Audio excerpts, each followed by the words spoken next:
যে কারণে দেখেন তার পিতা যখন 1975 সালের 15 আগস্ট মারা যায় তখন বলেছে ফেরাউনের পতন হয়েছে। আবার শেখ হাসিনা যখন গত 5 আগস্ট 24 সালে পালিয়ে গেল তখন বলল রেডি ফেরাউনের পদত্যাগ। কি বিল বাপ বেটি। বাবু বাংলাদেশে একদলীয় শাসন কায়েম করেছে, বাবু বাংলাদেশে গণহত্যা চালিয়েছে, তার বেটিও বাংলাদেশে গণতন্ত্র হত্যা করেছে, একদলীয় শাসন কায়েম করেছে, ভোটের নামে প্রহসন করেছে এবং এদেশে গুম বিচার করে হত্যাকাণ্ড করে বাংলাদেশের রাষ্ট্র কাঠামোগুলোকে ধ্বংস করেছে। আপনারা সকলে জানেন এই 1982 সালের 24 মার্চ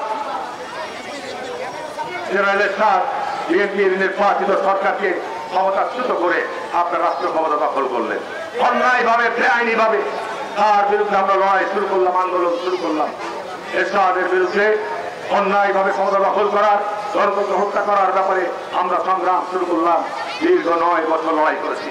ওই লড়াই সংগ্রামে আপনার জামাত ইসলাম ছিল, ওই লড়াই সংগ্রামে আওয়ামী লীগও ছিল, ওই লড়াই সংগ্রামে বিএনপির সাতদলীয় জোটও ছিল। ইতিহাসের অংশগুলো বলছি এই সংক্ষিপ্ত এই কারণেই যাচ্ছে বাংলাদেশ একটা দুর্যোগময় সময় আমরা পার করছি। এই পার করছি এই দুর্যোগময় সময় জাতীয়তাবাদী দলের পাশে জনগণ আছে ইনশাআল্লাহ। 1982 সাল থেকে দীর্ঘ লড়াই করলাম।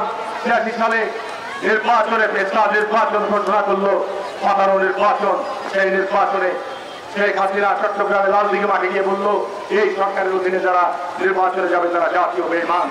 আর জামাত ইসলাম ঢাকার শাপলা চত্বরে মিটিং করে বলল এই সরকারের অধীনে যারা নির্বাচনে যাবে তারা জাতীয় মুনাফিক। আর বেগম খালেদা জিয়া পরিষ্কার করে দিল এই সরকারের অধীনে কোন কেউ বাংলাদেশে নির্বাচনে যাবে না। কিন্তু ঘটনা কি ঘটলো?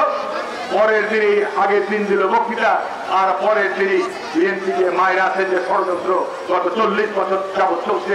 বিএনপি প্রতিষ্ঠার হওয়ার পর থেকে তার একদিন পরেই দেখা গেল যে আপনার এরশাদের সাথে মিয়াবিজি রাজি কে করেঙ্গা কাজ। এখন আপনার এই মিয়াবিজি রাজি হয়ে গেল আপনার জামাত ইসলাম আর শেখ হাসিনা এরশাদের অধীনে নির্বাচনে চলে গেল। বিএনপি নির্বাচন বর্জন করলো। ওই পার্লামেন্ট বিএনপিকে 2 বছরও টিকে নাই। 86 সালে নির্বাচন করে 88 সালে ওই পার্লামেন্ট ভেঙে গিয়েছিল। বন্ধুরা আমার, 90 আন্দোলন করে আমরা দেশে একটা গণতন্ত্র ফিরিয়ে আনলাম অনেক ত্যাগ এবং রক্তের বিনিময়ে। অবাধ সুষ্ঠু নিরপেক্ষ নির্বাচনের মধ্য দিয়ে বেগম খালেদা জিয়া বাংলাদেশের প্রথম প্রধানমন্ত্রী হলেন।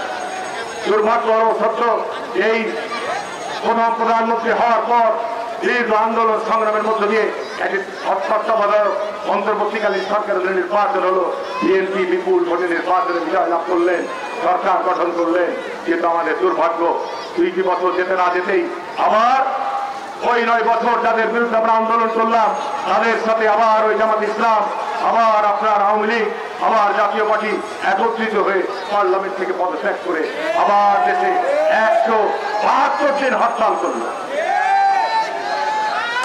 172 দিন হরতাল করলো। 172 দিন হরতাল করে বেগম খালেদা জিয়া জনগণের প্রতি সম্মান এবং সমস্ত রাজনৈতিক দলের প্রতি সম্মান প্রদর্শন করে 96 সালের বিশেষ নির্বাচনের মধ্য দিয়ে বাংলাদেশে আপনার 2000 সংসদের মধ্য দিয়ে নির্বাচনকালীন সময়ে একটা অবাধ সরকার গঠন করলেন।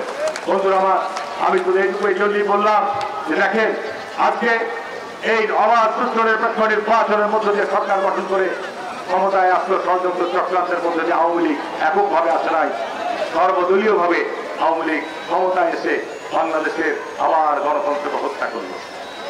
আবার গণতন্ত্রকে হত্যা করে 2008 সালে আপনারা ফখরুদ্দিন মঈনুদ্দিন এই তাদের ষড়যন্ত্রের আন্তর্জাতিক চক্রান্তের মধ্যে দিয়ে শেখ হাসিনাকে ক্ষমতায় বসিয়ে দেওয়া হলো।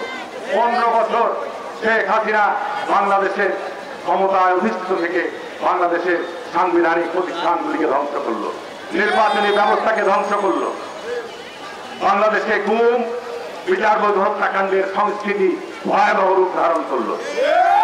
বাংলাদেশের বিরোধী রাজনৈতিক নেতা কর্মীদেরকে লক্ষ লক্ষ মিথ্যা মামলা দিয়ে বাড়ি ছাড়া করে তাদেরকে ভয়ানক একটা অবস্থা দেশে তৈরি করলো।